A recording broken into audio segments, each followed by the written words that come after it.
今天我们将继续为大家分享梅花谱非常精妙的运子技巧，以及非常凶狠的攻杀手法。今天这局可谓是步步催杀，追魂夺命。如果棋友们能够稍以借鉴和学习的话，相信你的棋力水平必将与日俱增。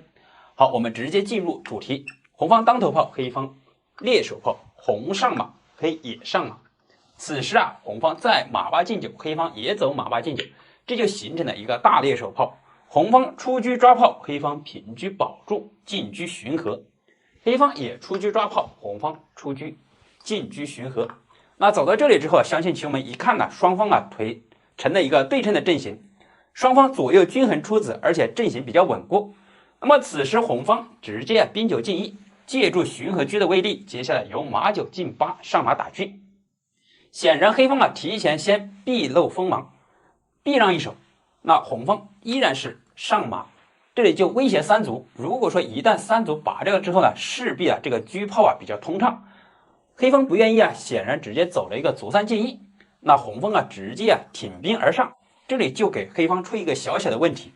如果说此时黑方直接进卒吃掉的话，红方平车杀过来，显然双车马炮四个子火力集结。那显然黑方不愿意那这里直接走了一个卒九进一，大有敌不动我不动，就看你怎么演变。同时这里进卒的话也暗藏有马九进八上马打车。那此时红方将计就计，直接进兵吃掉。那显然黑方是可以直接平车吃兵的，但是在吃兵之前他想了一下，马九进八，这里先打一步车来一个顿挫，红方直接平车避让。那这里车二平六是要比车二平七稍微好一些，如果平到七路势必对这个马有一定的影响。同时这也是古朴采取一个弃兵引诱的手法。那走到这里之后黑方有两个抉择，第一个是马八进六，第二个是平车吃兵。马八进六的变化我们前面为大家讲了3局，都是非常的精彩，黑方得不偿失。本局我们依然讲它平车吃兵的第二个变化。那这里吃完之后红方调转枪头，移形换位，直接平炮，就把黑方的这个车马象三子牵连住。那这样很显然，接下来暗藏有退炮打车。那显然黑方有两个变化，第一个是直接车三进二压缩空间，第二个是直接上马踩兵。车三进二的变化我们前面一局已经讲过了，棋友们可以结合前面一起观看一下。本局我们看他直接上马踩兵的变化，采取右边牵制左边进攻的手法。那走到这里之后梅花谱出现了首次站在胜利方这一方出现两个变化。那这里就给红方留了两个变化，第一个是直接炮七进二，第二个是炮八退一。那么首先我们看它炮七进二的变化，实则这个变化经过现在的拆解并不太好，这里有一个缺陷。首先我们看古朴的走法，那这里进炮之后接下来暗藏有平炮，这里打车打马威胁底象。那黑方选择的是象三进一，其实这里我们还有一个拆解的招法，后续我们也为大家分享一下。那这里走完之后感觉好像红方要平炮打车，那这样一打的话，显然他这个车一逃开意义不大。红方直接手起刀落上马踩掉边卒，这步棋就走的非常的凶狠，前踩马后踩车，就留给黑方一个难题。那黑方这里能不能踩马呢？我们可以仔细分析一下，如果说上马踩掉的话，红方直接进炮下里一将军的话，那势必突破的底线，双车非常的通透，接下来攻杀也是非常的迅速。所以说那这里显然黑方选择的不上当，直接平车牵制住红方的车炮。同时这里接下来你如果吃我的马的话，我这里有平炮打过来，那红方依然是上马踩着，这里还踩着车显然黑方只好平炮打掉。那好，这里打完之后红方再次平炮重炮打车。这里显然如果说黑方很想车二平六，或者说是车二平七，但是这两个走法并不太好，因为显然红方双车双炮四个大子，子力非常的通透，即将攻杀他的底线。如果说这个车一旦走开的话，那接下来和失败是没有什么区别的。所以说他只好平车先避让一步。那好，红方直接进炮一将军。那这里如果说你退象的话，进去砍士显然这样的话非常的凶狠，他只好选择的称士。好，那么走到这里之后红方必走一步棋必须是直接进炮。如果说此时你走其他子的黑方有平车啊，既拴链住红方的车炮，同时还威胁前炮。这样一走的好处啊，接下来有分边炮的手法。那眼见于此啊，黑方选择直接进炮，先打掉红方象，准备从这里来一个反牵制。这里一将军呢，红方直接称势。那好，走到这里之后呢，眼见呢，黑方目前来说没什么攻势，反观红方这里既有出帅，因为刚才这里打炮反倒有帮忙的嫌疑，既有出帅助攻，同时啊，接下来还有分边炮重炮绝杀。那怎么办呢？他选择了赶紧的称势解围，既拦住车，同时延缓脚步，为老将啊留出逃生道路。那此时我们红方啊直接分边炮。那接下来这步棋就非常的厉害了，只要一金炮一将军的话，再次一进车的话，就有一个绝杀。那怎么办呢？黑方选择了直接退车抓。那好，红方啊先进炮将一军，黑方只好进将。那此时走到这里之后呢，相信棋友们又到考验你的时候了。你如果站在红方，有没有非常巧妙的攻杀手法呢？大家可以跟着一起思考一下。好，那么我们这里话不多说，红方啊直接平车，这里强行吃车赶走你，黑方退炮也来不及，平炮打士也来不及，只好选择避让。因为你如果说进去吃的话，这里一进去一点将啊，就是个绝杀。他选择了车3平1，跟住这个尾炮。那此时啊，这里又留给红方一个难题，到底是平车吃炮还是退车吃炮呢？显然，如果说退车吃炮的话，那你这两个车啊起不到太大的攻杀作用。平车吃炮是最为凶狠的，因为接下来你这里即便是进车吃炮的话，那好，我这里依然有进车将军，你只能退，再次进车将军只能上来。接下来双车错绝杀无解。如果刚才退车吃炮了，那双车啊就没有双车错的杀法。好，这是第一个变化。我们回到当前的这个局面，那前面我们有讲过啊，红方啊直接炮七进2的话，说是这个走法并不太合适。那古朴选择的是象3进1，实际上在这里啊，黑方还有一个非常顽强的走法，这也是通过人工智能拆解出来的。黑方这里完全可以抢一步先手回马踩车。那此时如果说你在平炮这里打车的，那显然是一个交换，上马踩掉。当你打完车之后，黑方完全可以飞象，这里既威胁你的炮，同时啊也保住了自己的3路马。那显然呢，这样的红方啊失去先手机会，大家啊子力均等，红方不占任何便宜。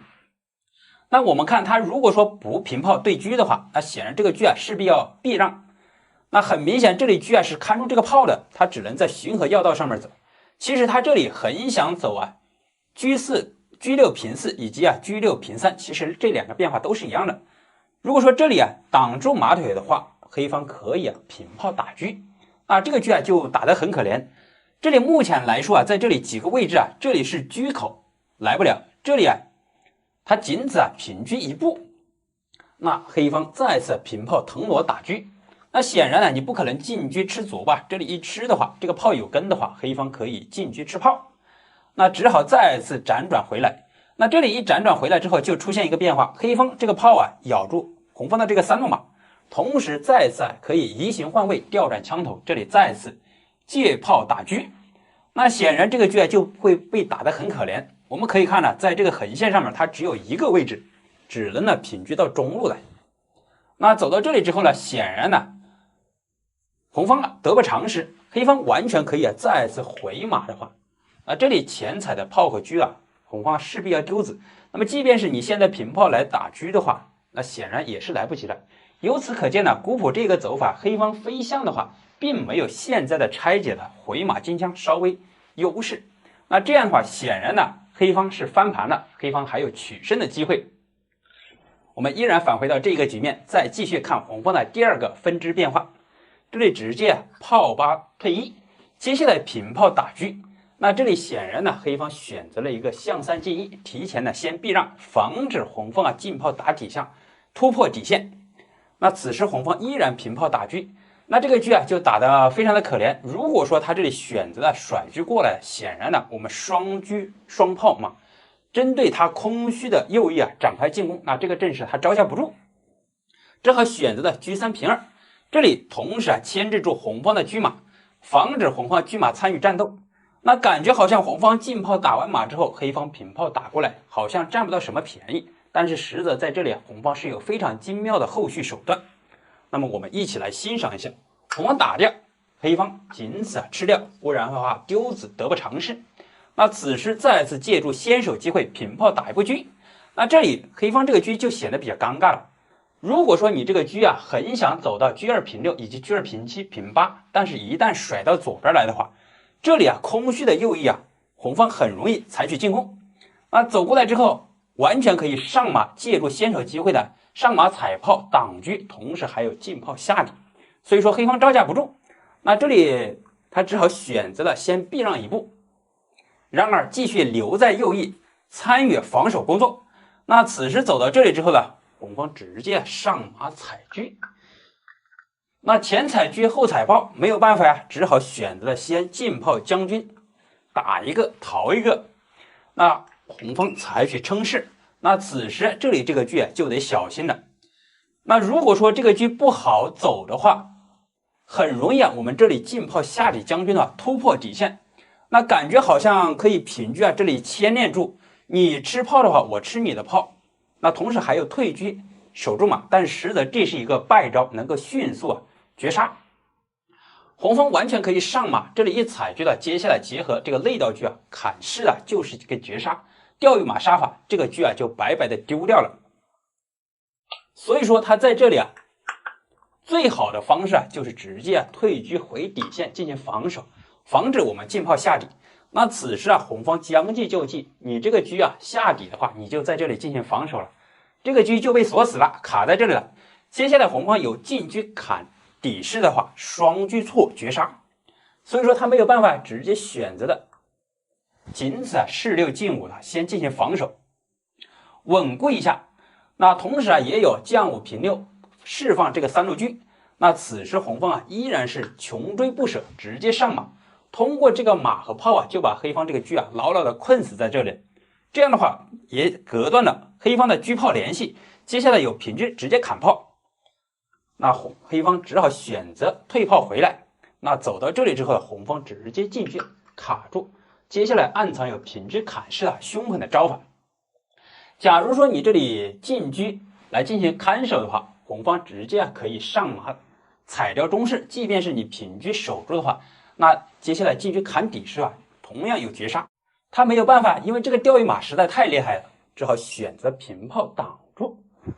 这样的话瘪住马腿，同时锁住红方的车，那红方又该怎么进攻呢？显然我们可以针对这个阵型分析一下，红方前方呢是车马炮3子进行进攻，黑方是虽说是这个车困在这里，但是他也是车双炮进行防守，显然呢打个平手了。那必须啊采取后方啊火力增援，黑方直接车8进8，接下来双车砍士啊就有绝杀。那没有办法呀，只好选择车8进1，先防守住，因为你这个是撑不开啊，撑开的话进车砍士的话就是绝杀。那此时啊，红方啊先捞一个实惠，退车吃炮。那这里一吃炮的话，显然你这个是撑不撑呢？如果不吃的话，那么接下来这里依然有凶狠的招法，那没有办法，只好采取撑势吃掉。那好，红方啊平车吃过来。那走到这里之后呢，黑方啊只好采取缴械投降了。我们可以仔细分析一下阵型。首先呢，黑方这个3路车被锁在这里死死的，同时红方这个车啊卡住下2线，老将啊只能在底线挪动，这个车啊永无出头之日。再次红方车双马炮，同时前方车马炮是有进攻之势。反观黑方呢，现在能灵活的子类也就是这2个马炮。显然呢，红方啊是大优，取胜啊也是指日可待。好，今天的这2个精彩的变化就为大家分享到这里。违背其理的象棋招法往往不被咱们认同，但是很多招法凑在一起的话，便可能够出奇制胜，巧夺天工。今天咱们继续为大家分享屏风马速胜飞刀棋局。黑方充足，红方进兵，接下来平炮对车，此时平车避让。那么在这里前面我们讲了很多屏风马的对局，后手应对当头炮最好的策略就是退炮将来打车，从对方的致命缺陷37度底下无法连结，开始着手反击。但是本局起，黑方改变策略，出其不意，进车下二线，平车压马到捉炮，红方先手上马。如此呢，相对而言，称是这个走法出此更加具有进攻力度。好了，接下来我们来看红方跳马之后，黑方退炮，此时平炮意在亮车，平车封锁，退车跟你对，你绕了很多步，如果说直接对掉的话，显然红方明显大优。退车，从这里绕了一个圈子，葫芦里卖的什么药呢？这很明显就违背了其理。接下来我们继续往下发展，看看黑方到底有何妙手呢？平炮打车开始反击，再度平炮。相信有点功夫的朋友们就会发现，黑方如此的话是一个火力集结。接下来红方上马，就避免了将来炮瞄准七路线进行反击，反倒这个马还被进行了进攻。黑方称是拦住了自己炮，红方一看，这不正好能够平车压马，不然的话下一步棋就窜出去了。再度飞象，直接采取弃子，红方直接进车吃掉。目前来说，你这个马只要跳不开，我这个车就白白的吃掉你一个马，可谓是巧妙设置诱饵，让人是看不透的。接下来黑方开始了着手反击，平车抓马。现在红方这个马何去何从呢？本局起我们有3个策略，第一个是直接采取进攻，第二个是进车防守，第三个是避而远之，蓄势待发。首先我们来看他第一种走法，直接入手，上马一踩足的话，将来进炮可打，形成马炮双抢。但是黑方一上马吃的话，红方的如意算盘在这里就差了一步棋了。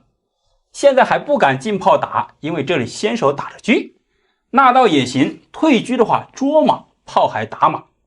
你这里上的话，品车跟你形成牵制，同时将来这个车深入卒陵线，还可以对他的3路卒有所窥视。黑方只好回马给卒生根，下一步棋还有进炮打车的先手。红方顺手牵羊吃掉小卒，黑方进卒进炮打车，退车巡河形成防守。好了，红方的表演结束，接下来轮到黑方了，采取进攻他的底象，有象无处飞是红方致命的缺陷。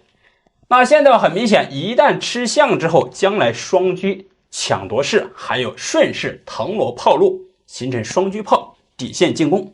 那显然红方要先防守一步，黑方充足，红方平炮进行反击，再来一炮，可以说双方937路线拉开战斗。此时红方先下手冲兵吃掉卒，黑方进炮一打，红方进车吃掉炮，接下来黑方再度进炮打掉兵。如此的话，下一步棋就有进炮打底象。先手一将军的话，你这里乘势形成底线炮撵单杀，如此的话把他的防守子力全部削弱干净，双车快速能够形成双车错的杀法。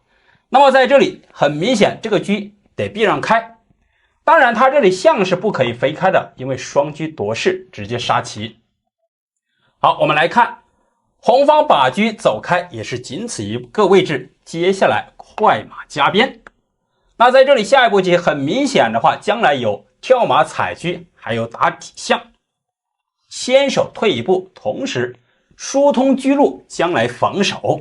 黑方跳马，红方平车，既卡住炮，同时还先手捉马，但是从天而降的招法，直接弃车砍士一将军。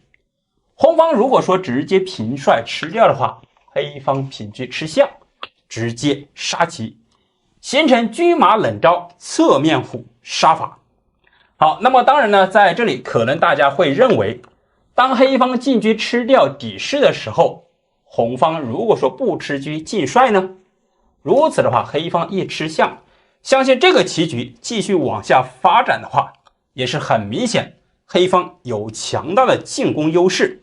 双车马炮，帅位不安，致命缺陷，黑方取胜志在必得。返回局面，咱们继续看红方的第二路策略。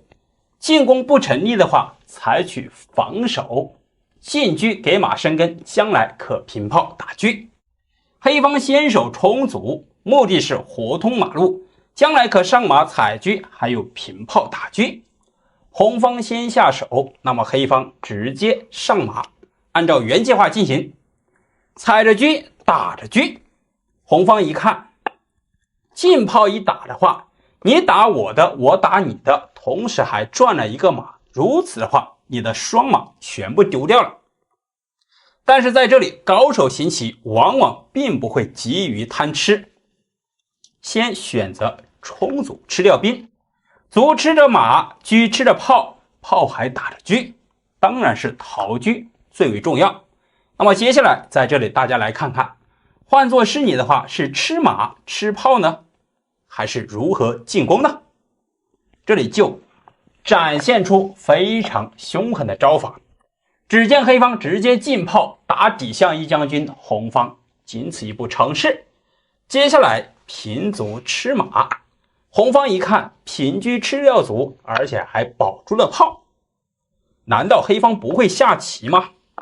这时候平车吃炮，明显要跟你对车吃车。首先说明红方如果说进车吃车的话，这里很明显就疏于防守，重炮杀棋了。那现在只能把这个炮给拦住。那车走开拦住炮的话，但是拦不住车，可谓是单车难以防守，车炮双向进攻，如此可谓是黑方惊天地泣鬼神，绝妙进攻招法，一锤定音。回到先前局面，红方先手进攻，或者说进车防守，这两个策略都是得不偿失，最终大败而归。我们继续来看他第三路变化，直接逃开。如此的话，将来在这里还能够形成呢双车一马，配合中炮，还有一定的强大攻势，蓄势待发。那么接下来黑方依然是针对他的底线缺象，采取将来准备吃象下手，同样的招法，想要驮一个底炮。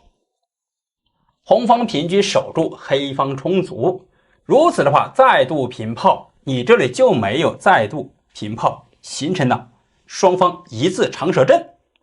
但是在这里黑方是兵贵出奇，违背其理，直接充足吃掉兵。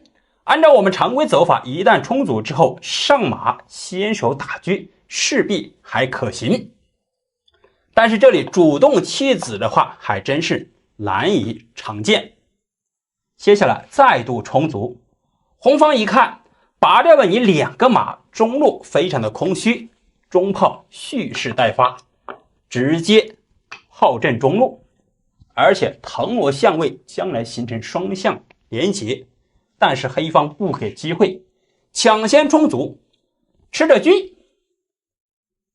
红方也只好避让开。接下来一招夜底藏花，炮打底象，小卒还要往前进攻。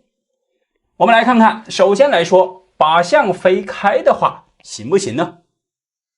下一步棋充足，前卒后车，那现在很明显平车一吃士就是杀，也只能撑士，形成了双车一卒三车落士的进攻手法。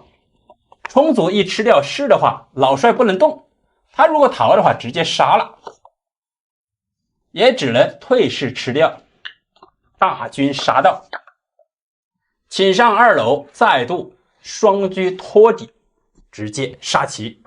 由此可见这一步棋非常的凶狠，进攻红方是难以招架得住，显然是不能飞象。接下来就展现出今天最为精彩的棋局了。那现在的话，既然不能飞象的话，这里与其防守不成立，但是红方他有他的反击手段，先手进车吃象的话，这里炮阵中路，下一步棋就是一个连杀。我们先把这个走法演变出来。如果说黑方随便走的话，红方直接平车砍士，黑方仅此一步，上马车马双将的话，只能动将，再来一个车马炮组合杀法之钓鱼马，绝杀无敌。好了，这是黑方还没有进行防守的走法，但是在这里黑方却偏偏选择了兵贵出奇，直接反手来一个进炮打象一将军。首先说明帅5进1的话，退车杀棋，仅此一步成事。现在即便是这样的话，红方也是一个3连招啊，黑方能不能接得住呢？腾挪顿挫，展现出无敌招法。退炮一将军，仅此一步退士，接下来中路再来一将。那现在的话只好选择成事了。下一步棋你这里没有杀，咱们还是一招致命，一鼓作气，弃车砍士，仅此一步平帅吃掉，充足威胁帅，再度避让，再度冲，只能避让开。接下来前卒后炮直接一将军，红方只能退炮格挡，但是也解决不了任何问题。小卒一招致命，绝杀在前。大家有没有觉得今天可谓是反其道而行，多种招法结合在一起，最后巧夺天工，出奇制胜呢？好了，朋友们，今天这一局就为大家先分享到这里了。昨天那一局给大家介绍了一个弃车砍士，非常精彩的巧妙的侧面5的杀法。那朋友们说非常的精彩。那也有朋友说，如果说对方不贪吃的话，那这里有没有巧妙手段呢？那今天呢就正好回复棋友们。好，我们依然走开局，红方当头炮，黑方也当头炮，形成对称的劣势炮，红上马，黑也上马。那么接下来红方依然是马8进9，黑方同样马8进9，对称，红出车抓炮，黑方车9平8保住，红方车2进4进车巡河。此时黑方也不甘示弱，同样出车抓炮，黑方保住，黑方也出车。那这样的话就形成了非常对称的一个猎手炮，双方子列位置是一模一样，同时形成一个模仿走法。那接下来红方因先行之力直接兵9进1，那目的接下来很简单，直接由马9进8的话，这里就借助巡河车打车。如果说黑方这个车一旦被打的话，落入后手的话，显得很尴尬，所以说他选择提前车2平6，占据内道。那么接下来他也有卒9进1，跳马打车，双方都有这样一个招法。那此时红方选择的马9进8，我先把马跳起来，马9进8呢，那么接下来就有上马踩3卒，一旦踩完3卒之后，那对这边势必会有车马炮有一定的攻势组合。那显然呢，黑方不愿意让红方踩掉卒，直接选择了进卒。此时红方再来进兵，就试探一下黑方的想法。如果说你直接进卒吃掉的话，很明显平车杀过来，再次双车马，同样的话子力集结到一边，将会有势必非常大的进攻。同时黑方在这里他只有一个3路马在这里，形成了势单力薄，很明显守不住。所以说黑方在这里选择了炮8平7。你之所以敢冲兵的话，完全是仗着这个2路车给他撑腰。那我这里先平炮的话，既跟你对车，同时这个也瞄准了你的3路线，将来有进炮打兵，然后威胁底象。那显然红方是不愿意跟你对的。如果说对的话，那显然他这个黑方的巡河车在这里占领了非常强的位置。红方闪开，此时黑方选择了直接车8进8，卡住象腰，就按照前面的思路打兵打底象，让你这个象无处飞。那红方直接炮5平7，一招两用，既威胁对方的3路卒以及底象，同时调转枪头，为飞象做出一个巧妙的准备。即便是你打完兵之后，我这里一飞象的话，此时这一块就比较安全了。那么接下来黑方行棋，他很明显也知道，如果说再直接炮打的话，正所谓在开局炮不侵发，所以说他选择的卒9进1，也是启动后方力量。那此时红方就手起刀落，直接进炮打卒，挑起战端。这里一打卒的话，接下来打着黑方底象，黑方直接象3进1，走完之后呢，接下来就是训练我们思维的时候了。那感觉啊，接下来这里吃炮，我们势必要逃一步炮，进炮压马，是我们常规思维的选择。那在这里古朴就兵行诡异，直接马8进7，直接弃炮。那么前面一局啊，我们给大家讲过了，黑方接下来有3个走法。第一呢，直接飞象吃炮；第二呢是上马；第三呢，比较顽强的士6进5保住。那飞象吃炮的话，很明显底线呢就镂空了。被我们红方直接进炮下底啊，形成的弃车的话，最后成全一个侧面虎的杀法。那可能棋友们呢有提到过，这里是黑方显然上当了，那不上当怎么办呢？我们接下来就看他第二个走法，马9进8，这里不吃你炮，同时引诱你打掉马。很明显呢，一般来说，棋友们相信看过前面的部分梅花谱之后呢，都会知道炮不侵发在开局，同时也知道我们现在集中所有的子力，采取你空虚的右翼进攻。这里跟你对调的话，显然呢是不利于红方。那这里红方就直接同样啊和前面一样，再次进炮下底。那前面一局啊是飞象被侧面虎杀了。如果说棋友们呢不太明白的，可以翻看前面一局。那这里一将军呢，黑方怎么办呢？有2个选择，第一呢是回象，第二呢士4进5。首先我们讲明啊，他这里是不能将5进1的，如果将5进1的话，这里一点嘛就绝杀了。好，我们首先看他退象。那退象又该怎么办呢？棋友们，接下来是杀机四起的时候，那看看你能不能一眼能够看出这个杀招，也可以暂停一下屏幕思考一下。好，那这里我们话不多说，常规思维打掉马也是可以的，但是这样呢显得有些缓和啊，比较凶狠的直接弃车砍士将军。显然老将不能上来呀，同样是有8路车全力杀到，那只能呢回马踩掉，仅此一步。那么接下来再次进炮打掉，这里重炮一将军，只能呢将进1，再次进车绝杀。这里充分说明了红方集结重火力，在这里强行突破，黑方是难以招架，也说明了他刚才这个2路车甩到6路来，势必对后方的防守失去了一个忽视。好，那么我们继续再看红方进炮将军的时候，黑方第二个变化士4进5防守。那此时红方分边炮，那么接下来依然有进车下底结合内道车很容易形成双车炮绝杀。那怎么办呢？黑方平炮，先把这个内道车挡住。那此时这里古朴就走了一个软招，其实我个人认为也有凶狠的招法。那么我们先演示古朴的走法，接下来也把我们推演的招法也给分享一下给大家。首先我们看古朴直接进炮打掉马，那打完之后，接下来进炮重炮绝杀无可奈何，只好平炮打掉。打完之后红方进车一将军，仅此退士一步如果说退炮，不管2个炮任意退的话，都是平车吃掉。这里相信棋友们应该一眼就能够看出这后方有炮，这里内道有车，直接能够绝杀。那退士的话，再次进车吃炮，吃完之后呢，依然是平车砍士结合这个马能够4个字迅速强攻就绝杀了。那他怎么办呢？只好选择退炮，利用这个1路象先守一步。那走到这里的时候，又训练我们思维的时候到了。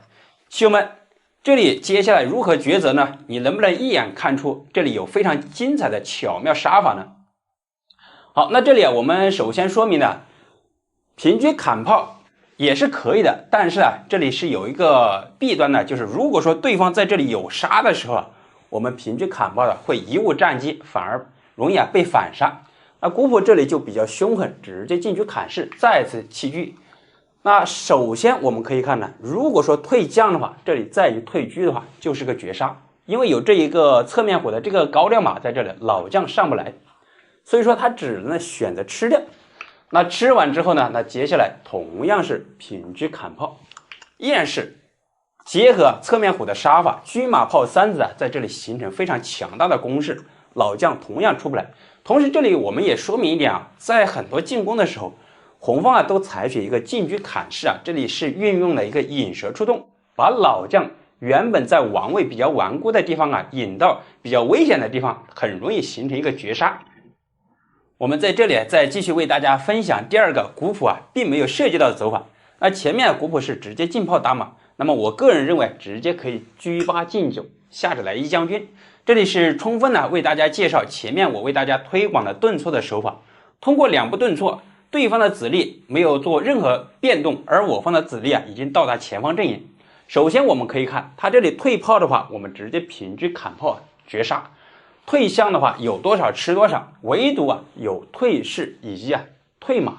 首先我们看他如果说退士的话，那这里喜欢抽将的朋友可以退车回来抽掉他这个八路军。那比较稳妥的有杀先看杀的话，可以退车一将军，他仅此称是。他如果跳马的话是有多少咱们能吃多少。那这里一看呢，黑方子力未动，而我红方的这个车已经到达前方的阵营，同时也说明了接下来双车双马双炮马的话，兵强马壮，势必很容易就能够拿下。那好，我们返回来，我们再看当我们这里进车将军的时候，他回马挡住，我们又该如何走呢？这里我们不要此时贪吃，我们直接上马，那么接下来直接平车砍马，同样是个绝杀。那怎么办呢？他唯独称是提前为老将逃生留出道路，此时平车一吃，回马踩炮呢，双将也是可以的。那么我们先介绍平车的将军吃法，那子人呢起来再次退炮一将军。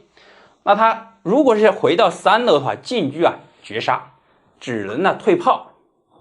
退炮的话，我们同样进车将军，此时依然子人回到3楼。此时接下来不管是退车还是退马都是多种杀法。